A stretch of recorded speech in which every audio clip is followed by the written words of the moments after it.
Presiden Joko Widodo resmi melantik Paiman Raharjo sebagai Wakil Menteri Desa Pembangunan Daerah Tertinggal dan Transmigrasi di Istana Negara Jakarta pada Senin 17 Juli. Paiman mengisi jabatan Wakil Menteri yang ditinggalkan Budi Aris Setiadi karena dilantik menjadi Menkominfo pada hari yang sama. Wakil Menteri Desa Pembangunan Daerah Tertinggal dan Transmigrasi Paiman Raharjo mengaku diminta oleh Presiden Joko Widodo untuk memperkuat Kementerian Desa dan Pembangunan Daerah Tertinggal dan Transmigrasi karena pertumbuhan desa masih lambat. Paiman mengatakan, salah satu upaya yang mesti dilakukan untuk penumbukan desa adalah memaksimalkan penyaluran dana desa. Paiman mengungkapkan, besaran dana desa memang meningkat dari tahun ke tahun, namun mengalami penurunan pada tahun 2022 dibanding tahun sebelumnya. Bahwa untuk memperkuat di Kementerian Desa, bahwa banyak desa-desa yang saat ini memang tingkat pertumbuhannya masih lambat. Oleh karena itu kita perlu bersinergi, kerjasama juga untuk memaksimalkan penyaluran dana desa yang memang yang setiap tahunnya meningkat, tetapi di kurun waktu 2022 mengalami penurunan dari sebelumnya. Nah, oleh karena itu, bagaimana Kementerian Desa ini bisa membina desa-desa. Jadi, kalau kita lihat pertumbuhan desa itu kan masih lambat. Oleh karena itu, bagaimana memaksimalkan juga bundes-bundes sehingga perekonomian lokal itu akan tumbuh dan berkembang sehingga bisa mendukung pertumbuhan ekonomi nasional. Saya kira itu.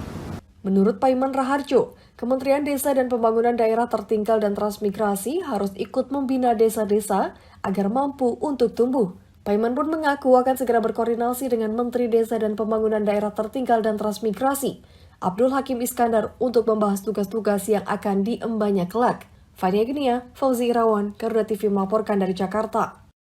Presiden Joko Widodo menjelaskan alasannya menunjuk Budi Aris Setiadi sebagai Menteri Komunikasi dan Informatika menggantikan Johnny Gerald Plate. Presiden mengatakan penyelesaian pembangunan Menara Base Transceiver Station ataupun BTS 4G tetap diutamakan.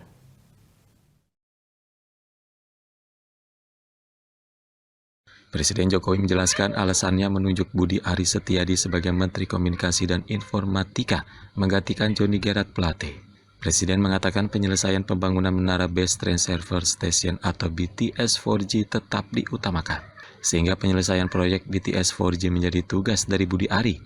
Di sisi lain, menurut Presiden, penuntasan kasus hukum pengadaan Menara BTS juga harus berjalan. Kita ini hanya punya waktu yang sangat pendek, 1,5 tahun kurang, sehingga saya ingin yang pertama di Kominfo, penyelesaian BTS itu harus diutamakan.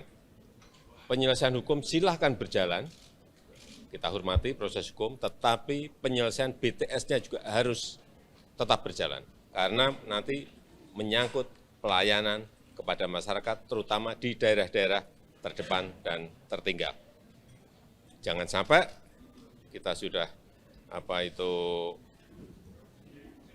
ada peristiwa hukum, BTS-nya juga terbengkalai. Ini yang saya nggak mau, tugas beratnya di situ. Alasan kedua memilih Budi Ari, kata Presiden Jokowi, karena saat ini kecepatan perubahan dunia sangat ditentukan oleh Information and Communication Technology. Oleh karena itu, Budi Ari nantinya akan didampingi oleh Wakil Menteri Kominfo yakni Nezar Patria untuk melaksanakan tugas tersebut. Selain itu, Presiden juga berharap nantinya penanganan artificial intelligence maupun satelit frekuensi yang mendukung kedaulatan negara bisa dimaksimalkan.